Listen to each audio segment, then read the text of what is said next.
तो कहानी की शुरुआत होती है और हमें रोजर नाम के एक लड़के को दिखाया जाता है जो कि अपनी स्कूल की छुट्टियां होने के बाद वो अपने घर आ रहा था। और उसको घर छोड़ने के लिए उसकी घर की नौकरानी आई होती है। यहाँ पर हम देखते हैं कि रोजर अपनी नौकरानी को देखने के बाद मन ही मन बहुत ही ज्यादा खुश हो रहा था। अब हम देखते हैं कि वो घर पहुंच जाने के बाद अपनी मॉम से मिलता है, लेकिन उसकी मॉम की नज़र उसके गीले पैंट पर पड़ जाती है। दरअसल यहाँ पर हम जान पाते हैं कि रॉचर ने अपने नौकरानी को देखते हुए अपनी पैंट को गीला कर लिया था, जिसको उसकी मॉम देख लेती हैं। अब अपने घर के अंदर जब वो आता है तब वहाँ पर वो अपनी सिस्टर से भी मिलता है, जिसके बाद उसकी सिस्टर उसे अपना घर और जंगल घुमाने के लिए लेकर जाने लगती है। अब जब वो जंगल में जाता है तभी उसकी वही नौकरानी उसे फिर से मिल जाती है।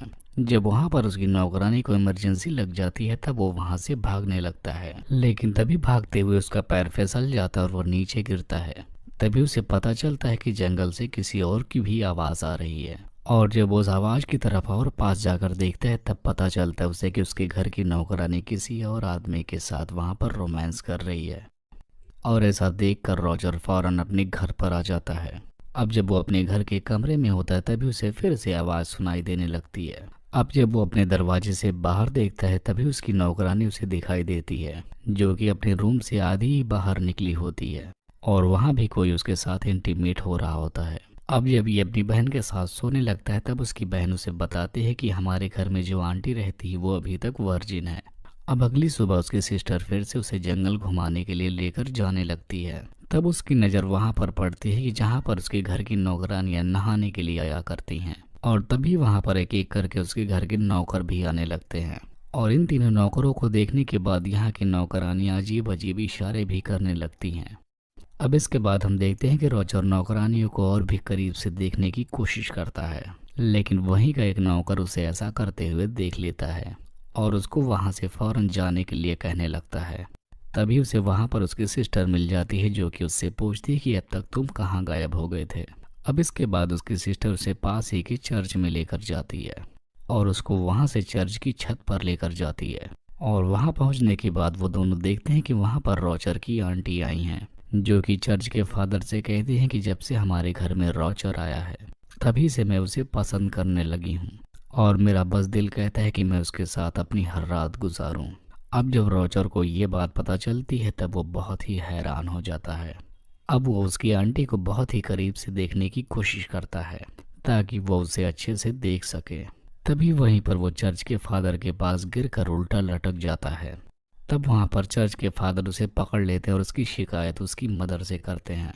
तब उसकी मदर पूछती है कि आखिर इसकी सजा क्या होनी चाहिए। तब फादर कहते हैं कि इसे पीछे से 100 बार मारा जाए।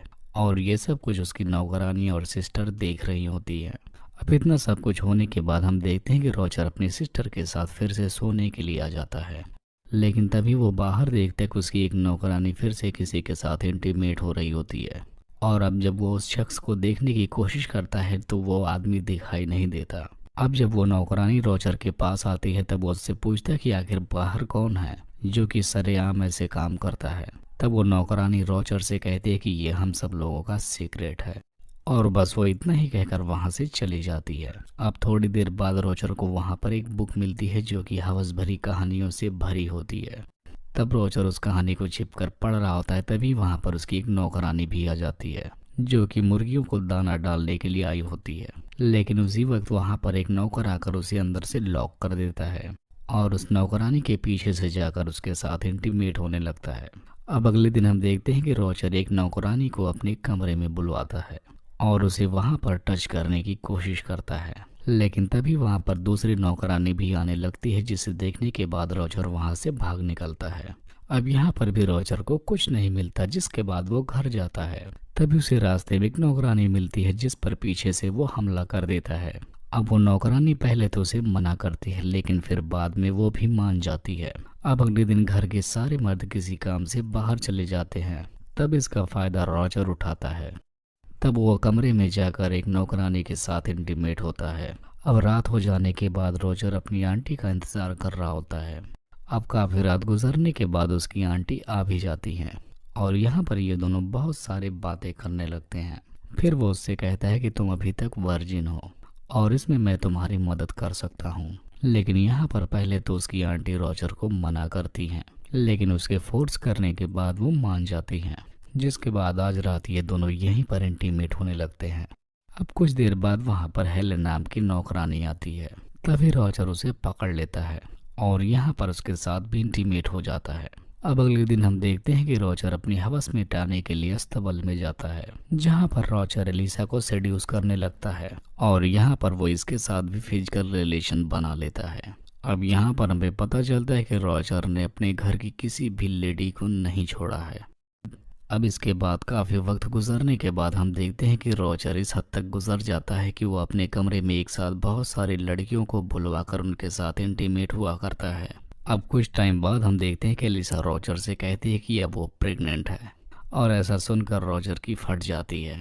अब अगले दिन रॉजर के कमरे में एक नौकरानी फिर से आती है और उससे वो भी कहती है कि वो भी प्रेग्नेंट है और तब तक उसकी आंटी भी आकर उससे कहती है कि वो भी प्रेग्नेंट है। तब यहाँ पर हमें पता चलता है कि रॉजर जिस किसी के साथ भी इंटीमेट होता है उसे प्रेग्नेंट करके ही छोड़ता है।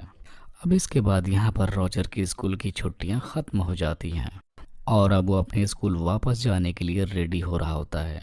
तभी वहाँ उसके पास एक और लड़की आती है जो कि उससे कहती है कि वो भी प्रेग्नेंट है और ये बेबी तुम्हारा है। और ऐसा सुनने के बाद रोजर और भी ज़्यादा शॉक्ड हो जाता है और आखिरकार रोजर सारी लड़कियों को ऐसे ही छोड़कर अपने स्कूल वापस चला जाता है। और इसी को दिखाते हुए इस कहानी का यहीं पर एंड हो जाता है।